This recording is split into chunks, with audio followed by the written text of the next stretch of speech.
Good evening, I'm Steve Hensley. Many state and national organizations have stepped up to provide aid to flood victims in the last 2.5 weeks, and now one Eastern Kentucky organization is doing what they can to assess a different need of these folks. WYMT's Alyssa Williams has more. Jackson native Chelsea Strong Dunn was at work when floodwater hit her home. And then whenever I pulled up back here, my home was already basically flooded. So I just jumped out and ran to my home to try to save my dog. Strong Dunn went through flood water to save things from her parents' home and save her dog before waiting on her husband to return home, all while 9 months pregnant. Once he made it here, he completely panicked and would not let me back around the water. So he made multiple trips, saving all of our neighbors and our kayaks. So we really wasn't able to save anything like of ours, but we saved our neighbors. Left without a livable home, the nonprofit organization Aspire Appalachia stepped in to help. We are now working to meet more mid to long-term needs, thinking along the lines of building materials and things so that folks can get back into their homes. The organization is providing drywall, insulation, and other materials to help people repair and rebuild. Aspire Appalachia is even expected to receive help from the organization Angel Disaster Response in this mission. They are willing to match up to $100,000 in donations. And so we're actively working to raise money, of course, to ensure that match is secured. Helping to rebuild a home for Strong Dunn, her family, and their newest addition. There would be no way we could do this without them. No way. In Jackson, Alyssa Williams, WYMT Mountain News. If you need assistance in repairing your home following the flood or would like to help Aspire Appalachia in this mission, we'll have everything you need to know on our website at WYMT.com. The deadline to receive free help from the Crisis Cleanup Hotline is quickly approaching. People needing help with drywall, flooring, and appliance removal, fallen trees, and mold mitigation have until Friday to contact the hotline. Crisis Cleanup connects people with volunteers from local relief organizations, community groups, and faith communities. The phone number for the hotline is 606-268-0896.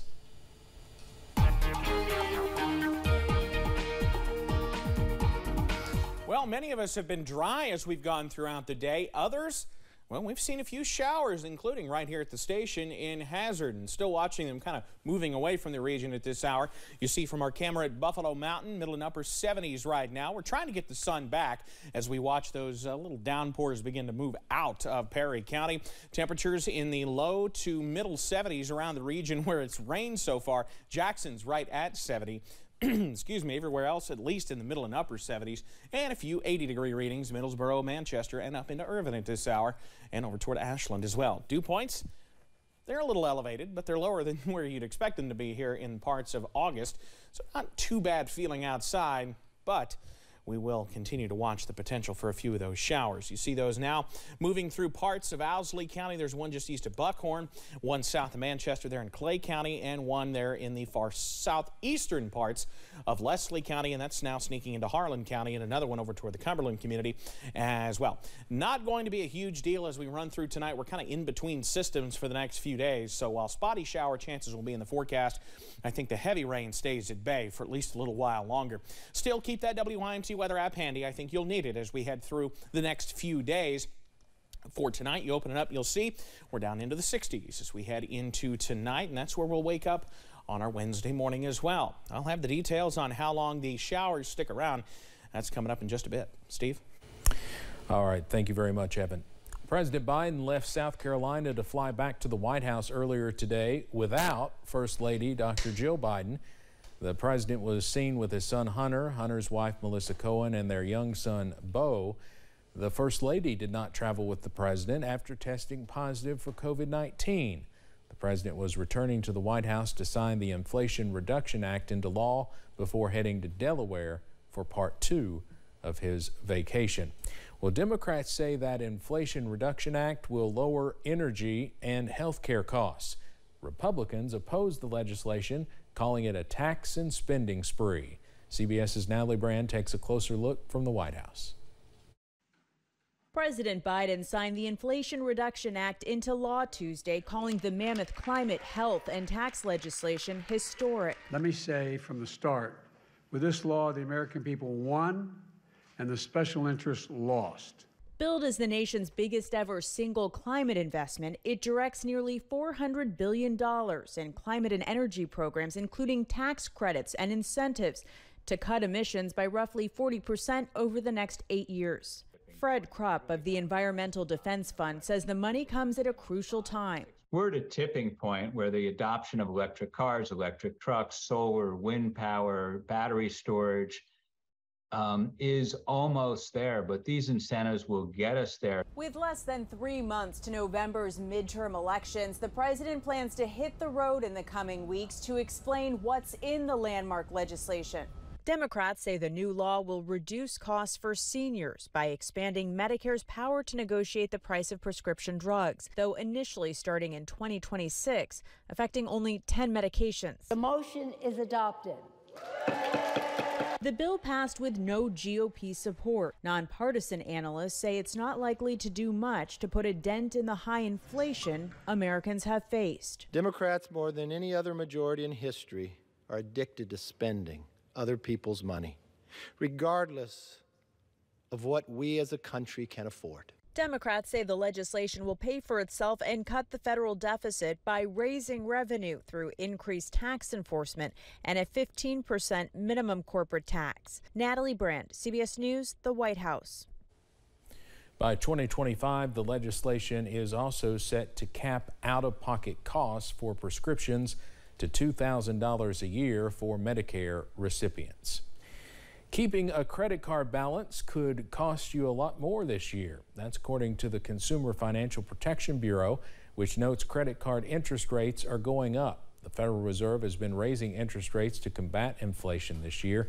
The Consumer Watchdog Agency notes more families are using credit cards to pay for necessities like gas and groceries, but borrowing comes at a cost. According to the Bureau, if you factor in current interest rates, a person with a $5,000 balance on their credit card could pay an additional $1,000 in interest during the course of a year.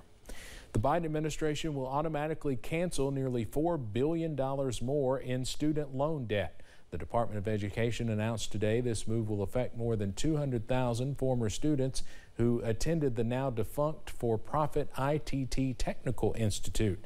ITT Tech shut down in 2016 shortly after the government pulled the plug on its federal funding because the school had failed to show it was in compliance with certain accreditation standards.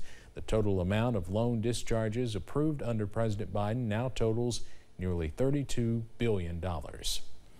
School is starting up again, and with school comes a lot of responsibilities for students. A committee meeting was held in Frankfort today where members heard directly from students about mental health advocacy.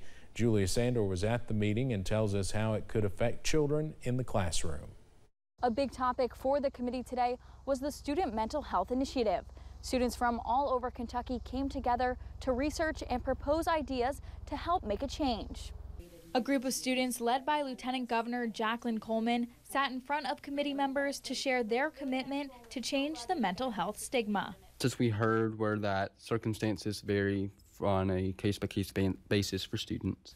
And the Lieutenant Governor says without these students, this initiative wouldn't be the same. As we see all of the studies and recommendations that come out at the national level from medical experts, we are also hearing from our student experts.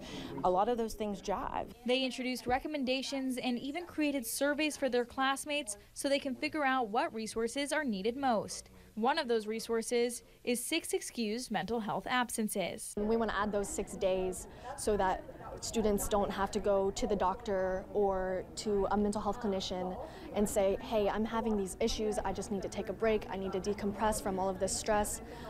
We just want to let students know that we're there for them and that they are allowed to take time to themselves. She says that diagnosis is a privilege, and that's why mental health professionals in school are so important to them. Change is going to happen, but we want to make sure that it's positive change. The students say this is just the beginning. They still have a long way to go before they have a stigma-free environment surrounding mental health. In Frankfort, Julia Sandor, WKYT. And the students say even though the committee asked tough questions, they hope their research and work for this project will be considered this upcoming legislative session. Coming up on Mountain News at 5:30, a new survey shows the average American is not saving enough for retirement. An expert weighs in with tips and why it's never too late to start saving. Plus, stormy skies will be a possibility as we head through the remainder of the work week. I've got the breakdown next.